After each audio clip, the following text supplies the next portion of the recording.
Assalamualaikum warahmatullahi wabarakatuh. Selamat siang kepada Bapak Cahyono selaku dosen mata kuliah Pendidikan Kewarganegaraan dan teman-teman semuanya. Kami dari kelompok 4 akan mempresentasikan hasil tugas kami yang berjudul Ketahanan Nasional.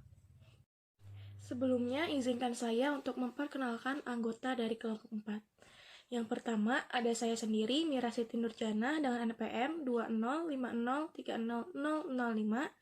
Yang kedua ada Dinda Fauzianti Putri dengan NPM 2050300013. Yang ketiga ada Elita Yuniatri dengan NPM 2050300023. Yang keempat ada Dini Khairullah dengan NPM 2050300034. Yang kelima ada Revi Asrilia Samsudin dengan NPM 2050300038. Dan yang terakhir ada Muhammad Fala Abdurrahman dengan NPM 2050300041. Di sini ada beberapa materi yang akan kami sampaikan. Yang pertama, pengertian ketahanan nasional. Yang kedua, pokok-pokok pikiran dasar ketahanan nasional. Yang ketiga, asas-asas ketahanan nasional. Yang keempat, kedudukan dan fungsi ketahanan nasional. Yang kelima, ciri-ciri ketahanan nasional. Yang keenam, sifat-sifat ketahanan nasional. Yang ketujuh, aspek-aspek ketahanan nasional. Dan yang terakhir, perwujudan keberhasilan ketahanan nasional. Pengertian ketahanan nasional. Ketahanan berasal dari kata tahan. Tahan menderita, tabah, kuat, dapat menguasai diri, dan tidak kenal menyerah. Jadi, ketahanan adalah perihal kuat, teguh dalam rangka kesadaran. Sedangkan pengertian nasional adalah penduduk yang tinggal di suatu wilayah yang berdaulat. Dengan demikian, istilah ketahanan nasional adalah tentang keteguhan hati untuk memperjuangkan kepentingan nasional. Ketahanan nasional merupakan kondisi dinamis suatu bangsa, berisi keuletan dan ketangguhan yang mengandung kemampuan untuk mengembangkan kekuatan nasional dalam menghadapi dan mengatasi segala tantangan, ancaman, hambatan, serta gagasan baik yang datang dari luar dan dalam, yang secara langsung dan tidak langsung membahayakan integritas, identitas, kelangsungan hidup bangsa dan negara, serta perjuangan mengejar tujuan nasionalnya. Pokok-pokok pikiran dasar ketahanan nasional. Manusia berbudaya. Sebagai salah satu makhluk Tuhan, manusia dikatakan sebagai makhluk yang sempurna karena memiliki naluri, kemampuan berpikir, akal, dan berbagai keterampilan. Manusia senantiasa berjuang mempertahankan eksistensi pertumbuhan dan kelangsungan hidupnya serta berupaya memenuhi kebutuhan material maupun spiritualnya. Karena itu, manusia yang berbudaya akan selalu mengadakan hubungan antara lain dengan Tuhan disebut agama, dengan cita-cita disebut ideologi, dengan kekuatan atau kekuasaan disebut politik, dengan pemenuhan kebutuhan disebut ekonomi, dengan manusia disebut sosial, tujuan nasional, falsafah bangsa, dan ideologi negara. Tujuan nasional menjadi pokok pikiran dalam ketahanan nasional karena suatu organisasi, apapun bentuknya, akan selalu berhadapan dengan masalah-masalah internal dan eksternal dalam proses mencapai tujuan yang telah ditetapkan. Demikian pula halnya dengan negara dalam mencapai tujuan. Karena itu, perlu ada kesiapan untuk menghadapi masalah-masalah tersebut. Falsafah dan ideologi juga menjadi pokok pikiran. Hal ini tampak dari makna falsafah dalam pembukaan Undang-Undang 1945 sebagai berikut. Alinea pertama, bermakna kemerdekaan adalah hak semua bangsa dan penjajahan bertentangan dengan hak asasi manusia. Alinea kedua, alinea ini memiliki makna adanya masa depan yang harus diraih atau cita-cita. Alinea ketiga, memiliki makna bila negara ingin mencapai cita-cita maka kehidupan berbangsa dan bernegara harus mendapat ridho Allah yang merupakan dorongan spiritual. Alinea keempat, mempertegas cita-cita yang harus dicapai oleh bangsa Indonesia melalui wadah negara kesatuan Republik Indonesia. Asas-asas ketahanan nasional.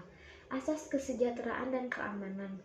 Asas ini merupakan kebutuhan yang sangat mendasar dan wajib dipenuhi bagi individu maupun masyarakat kelompok. Di dalam kehidupan nasional berbangsa dan bernegara, Unsur kesejahteraan dan keamanan ini biasanya menjadi tolak ukur bagi mantap atau tidaknya ketahanan nasional. Dalam kehidupan nasional, tingkat kesejahteraan dan keamanan nasional yang dicapai merupakan tolak ukur ketahanan nasional. Selanjutnya, asas komprehensif atau menyeluruh terpadu.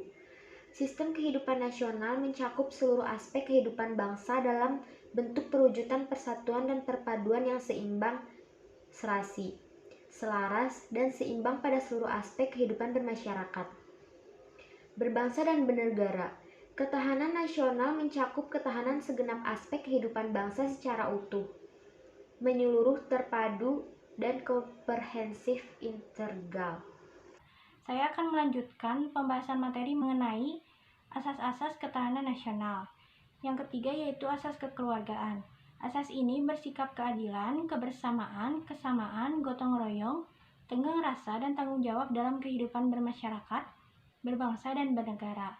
Dalam hal ini, hidup dengan asas kekeluargaan ini diakui adanya perbedaan, dan kenyataan real ini dikembangkan secara serasi dalam kehidupan kemitraan, dan dijaga dari konflik yang bersifat merusak atau destruktif. Yang keempat yaitu asas mawas ke dalam dan keluar. Untuk menjaga ketahanan nasional, maka diperlukan sikap mawas ke dalam dan mawas keluar. Mawas ke dalam bertujuan menumbuhkan hakikat, sifat, dan kondisi kehidupan nasional itu sendiri. Mawas keluar bertujuan untuk dapat mengantisipasi dan ikut berperan serta menghadapi dan mengatasi dampak lingkungan strategis luar negeri. Kedudukan dan fungsi ketahanan nasional. Kedudukan konsepsi ketahanan nasional. Ketahanan nasional merupakan suatu ajaran yang diyakini kebenarannya oleh seluruh bangsa Indonesia serta merupakan cara terbaik yang perlu diimplementasikan secara berlanjut dalam rangka membina kondisi kehidupan nasional yang ingin diwujudkan. Wawasan Nusantara dan ketahanan nasional berkedudukan sebagai landasan konseptual yang didasari oleh Pancasila sebagai landasan ideal dan Undang-Undang Dasar 1945 sebagai landasan konstitusional dalam paradigma pembangunan nasional. Yang kedua yaitu fungsi ketahanan nasional. Pertama, ketahanan nasional dalam fungsi sebagai doktrin dasar nasional perlu dipahami untuk menjamin tetap terjadinya pola pikir, pola sikap, pola tindak, dan pola kerja dalam menyatukan langkah bangsa yang bersifat interregional atau wilayah, intersektoral maupun multidisiplin. Konsep doktriner ini perlu supaya tidak ada cara berpikir yang terkotak-kotak atau sektoral. Satu alasan bahwa bila penyimpangan terjadi, maka akan timbul pemborosan waktu, tenaga, dan sarana yang bahkan berpotensi dalam cita-cita nasional. Yang kedua yaitu konsepsi ketahanan nasional dalam fungsi sebagai pola dasar pembangunan. Pada hakikatnya merupakan arah dan pedoman dalam pelaksanaan pembangunan nasional di segala bidang secara terpadu dan dilakukan sesuai rencana program. Yang ketiga yaitu konsepsi ketahanan nasional dalam fungsi sebagai pembinaan kehidupan nasional. Pada hakikatnya merupakan suatu metode integral yang mencakup seluruh aspek yang terdiri dari aspek alamiah dan aspek sosial. Ciri-ciri ketahanan nasional. Ketahanan nasional memiliki ciri-ciri yang berlandasan pada nilai-nilai yang terkandung dalam Pancasila dan wawasan Nusantara, yaitu sebagai berikut. Poin pertama, merupakan kondisi sebagai persyaratan utama bagi negara berkembang. Kedua, difokuskan untuk mempertahankan kelangsungan hidup dan mengembangkan kehidupan. Yang ketiga, diwujudkan sebagai kondisi dinamis bangsa yang berisi keuletan dan ketangguhan bangsa untuk mengembangkan kekuatan nasional. Poin keempat, tidak hanya pertahanan, tapi juga menghadapi dan mengatasi tantangan, ancaman, dan hambatan serta gangguan. Poin kelima, didasarkan pada metode Astagrata. Ya, poin terakhir, berpedoman kepada wawasan nasional. Pola umum operatifnya harus didasari falsafah negara dan wawasan nasional. Dilaksanakan secara realistis dengan sikap percaya pada diri sendiri. Selanjutnya ada sifat-sifat ketahanan nasional. Yang pertama, mandiri. Percaya kepada kemampuan dan kekuatan diri sendiri. Keuletan dan ketangguhan yang mengandung prinsip tidak mudah menyerah serta bertumpu pada identitas, integritas, dan kepribadian bangsa. Kedua, ada dinamis. Ketahanan nasional dapat meningkat atau menurun. Hal ini sesuai dengan hakikat dan pengertian bahwa yang ada di dunia ini selalu berubah, dan perubahan itu sendiri senantiasa berubah pula. Upaya peningkatan ketahanan nasional harus senantiasa diorientasikan ke masa depan dan dinamikanya diarahkan untuk pencapaian kondisi kehidupan nasional yang baik. Yang ketiga, ada wibawa.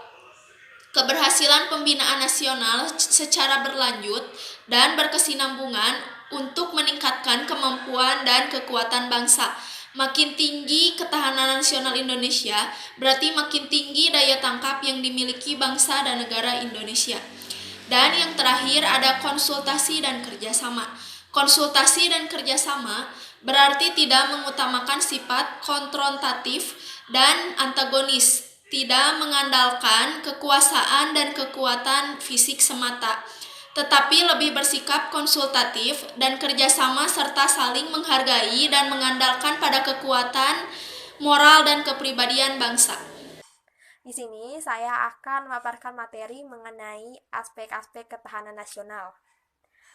Didasarkan pada metode Astagrata, keseluruhan aspek-aspek ketahanan nasional itu tercerminkan dalam sistematika Astagrata yang membedakannya menjadi dua aspek, yaitu ada aspek alamiah dan yang terakhir ada yang namanya aspek sosial. Nah, aspek alamiah ini terbagi menjadi tiga, yaitu ada aspek geografis, aspek kekayaan alam, dan yang ketiga ada yang namanya aspek kependudukan. Nah, yang pertama ada yang namanya aspek geografis. Nah, secara geografis, Indonesia ini terletak di antara dua benua, yaitu benua Asia dan benua Australia, serta juga terletak di antara dua samudra, yaitu Samudra Hindia dan Samudra Pasifik.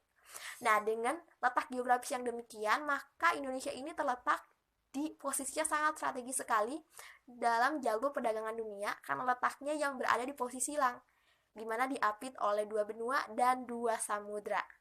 Nah, Indonesia juga merupakan sebuah negara kepulauan yang membuat Indonesia ini memiliki keberagaman baik dari segi karakteristik daerahnya maupun dari segi kebudayaannya. Nah, dengan kondisi yang demikian, maka perlu adanya ketahanan nasional untuk menjaga kesejahteraan dan juga keamanan bangsa. Yang kedua itu ada yang namanya aspek kekayaan alam. Seperti yang kita ketahui, kekayaan alam di satu daerah dengan daerah lainnya atau di satu negara dengan negara lainnya itu berbeda-beda. Tidak merata dan tidak sama. Jadi ada memang negara atau daerah yang dia ini memiliki kekayaan sumber daya tambang ini yang melimpah, tapi di sisi lain dia juga tidak memiliki kekayaan lautnya. Ada juga daerah atau negara yang memiliki kekayaan hasil pertaniannya yang melimpah, namun di sisi lain dia juga tidak memiliki kekayaan perikanannya. Jadi oleh sebab itu perlu adanya pengelolaan pemanfaatan alam agar kekayaan alam yang ada ini dapat termanfaatkan secara optimal dan merata. Nah, adapun pemanfaatan kekayaan alam tersebut ini sebaiknya dimanfaatkan berdasarkan asas lestari, maksimal, dan juga berdaya saing. Yang ketiga, yang terakhir itu ada yang namanya aspek kependudukan. Nah, ketahanan nasional ini sangat dipengaruhi oleh kondisi kependudukan. Seperti yang kita ketahui kan Indonesia ini merupakan salah satu negara dengan penduduk terbesar di dunia Jadi Indonesia ini merupakan salah satu negara dengan penduduk terbesar di dunia. Hal itu merupakan salah satu kekuatan Indonesia karena penduduk ini merupakan faktor yang sangat penting dalam kehidupan dan juga perkembangan sebuah negara dalam kaitannya dengan pembangunan nasional. Nah, namun yang perlu kita ingat di sini yang harus kita ketahui di sini adalah bahwa penduduk yang besar ini, penduduk yang banyak ini juga harus diimbangi dengan kualitas penduduk yang baik pula atau kualitas SDM yang baik pula itu. Nah, oleh karena itu demi dalam rangka pembangunan dan demi menjaga ketahanan nasional, maka kita harus dapat melihat persoalan-persoalan dalam kependudukan kita. Dan kira-kira bagaimanakah pengaruhnya terhadap ketahanan nasional. Lalu setelah itu baru kita bersama-sama untuk mencari solusi untuk mengatasi masalah tersebut. Yang kedua ini ada yang namanya aspek politik. Nah, politik sendiri ini berasal dari kata policy. Policy itu artinya bisa kekuasaan, atau bisa juga pemerintahan, atau bisa juga kebijaksanaan. Nah, adapun aspek ini itu berhubungan dengan ketahanan nasional ini dalam menghadapi dan mengatasi segala tantangan, hambatan, dan juga ancaman politik sebuah negara atau suatu bangsa. Nah, di mana ketahanan pada aspek politik ini itu mencakup ketahanan aspek politik dalam negeri maupun aspek politik luar negeri. Aspek selanjutnya yaitu adalah aspek ekonomi.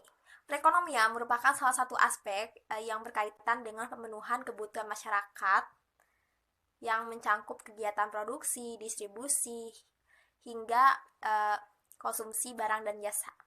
Nah, ketahanan ekonomi ini itu berkaitan dengan kondisi dinamis kehidupan perekonomian sebuah bangsa yang ulet dan tangguh dalam mengatasi ancaman untuk menjamin kelangsungan perekonomian sebuah negara ini berdasarkan kepada Pancasila dan Undang-Undang Dasar 1945.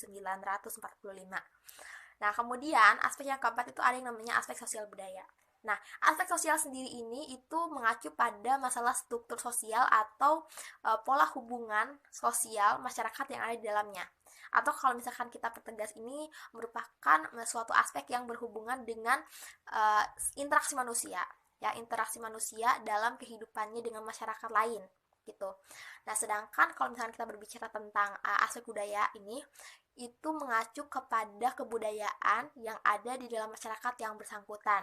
Jadi dapat kita simpulkan jadi bahwa aspek sosial budaya ini adalah sebuah aspek mengenai atau mengacu kepada cara hidup atau pola hidup masyarakat yang termanifestasi melalui tingkah lakunya dalam berinteraksi dengan manusia lainnya. Nah, di mana melalui interaksi-interaksi tersebut itu akan menimbulkan yang namanya rasa solidaritas, kemudian rasa kebersamaan, rasa senasib, rasa sepenanggungan, bahkan rasa persatuan sebagai sebuah bangsa yang akhirnya itu mempengaruhi ke dalam ketahanan nasional.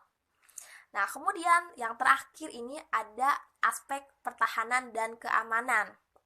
Nah, aspek pertahanan keamanan ini merupakan aspek yang berkaitan dengan bagaimanakah ketahanan nasional dalam menghadapi dan mengatasi segala tantangan dan juga hambatan, baik yang datang dari luar maupun dari dalam negeri, yang membahayakan identitas, integritas, dan juga kelangsungan kehidupan bangsa dan negara.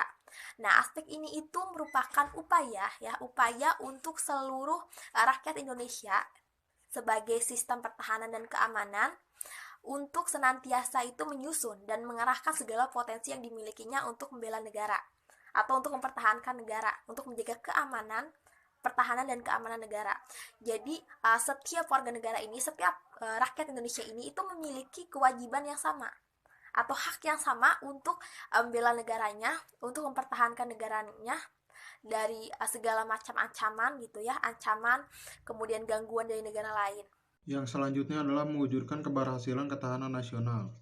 Aspek ideologi. Upaya-upaya untuk meningkatkan ketahanan nasional di bidang ideologi yaitu sebagai berikut. Yang pertama, meningkatkan kesadaran berbangsa dan bernegara, termasuk menghayati ideologi Pancasila sebagai pandangan hidup bangsa, tujuan dan cita-cita bersama bangsa Indonesia untuk mencapai kesejahteraan bersama, dan mempertahankan kelangsungan hidup bangsa dari berbagai ancaman. Yang kedua adalah memahami ideologi Pancasila sebagai milik bersama bangsa Indonesia dan sebagai alat pemersatu bangsa dari perbedaan-perbedaan yang ada.